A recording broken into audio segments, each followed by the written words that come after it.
గుర్తించు, నన్ను మొదటి స్థానంలో పెట్టు, అప్పుడు నీ హృదయ వాంఛలన్నిటిని కూడా నెరవేరుస్తాను. మొదట నా నీతి నా రాజ్యాన్ని వెతుకు, అప్పుడు నీ హృదయ వాంఛలన్నిటిని కూడా నేను నెరవేరుస్తాను. చేసిన దగ్గర నుండి కనీసము అరగంట అయినా లేకపోతే గంట సేపు అయినా వాక్యాన్ని చదువుతాను. You going to do, I will control the time that God has given me, I will control my situations.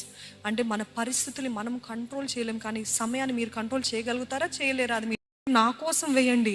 ఒక అడుగు మీరు ధైర్యంగా ముందుకు వెళ్ళండి.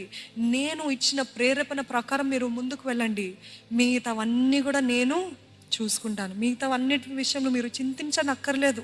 Everything else I will take care. వాతావరణమే ఒకలాగా అల్లకల్లోలంగా ఉంటుంది.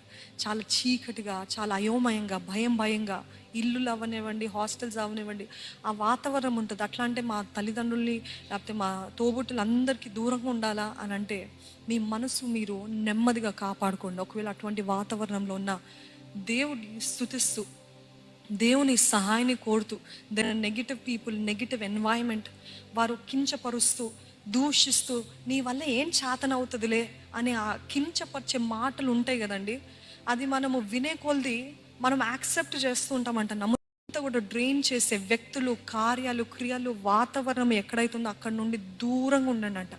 ఎక్కడైతే ఎవరు ఎంకరేజ్ చేస్తారో, ఎవరైతే మిమ్మల్ని ప్రోత్సహిస్తారో, ఎవరైతే దేవుళ్ళు మిమ్మల్ని బలపరుస్తారో, అందుకని ఇలాగా సమాజంగా కూడటము మానద్దు అని అంటాడు. మా మోడులాగానే ఉన్నాము, మోడు బారిపోయిన జీవితంలాగానే ఉన్నాం. అసలు there is no blooming in our life. ఎందుకు అంటే we are in the environment of negativity, negative people, negative environment, always discouraging, always pushing down, always. అటువంటి పరిస్థితుల్లో ఉన్నట్లయితే ఒకవేళ మీరు ఆ స్థలం నుండి మీరు బయటికి రాలేరేమో, కానీ మన మనసుకి మనము చెప్పుకుందాం, ఎడ్యుకేట్ చేసుకుందాం. ఏంటిదంటే I will not let that get in to me.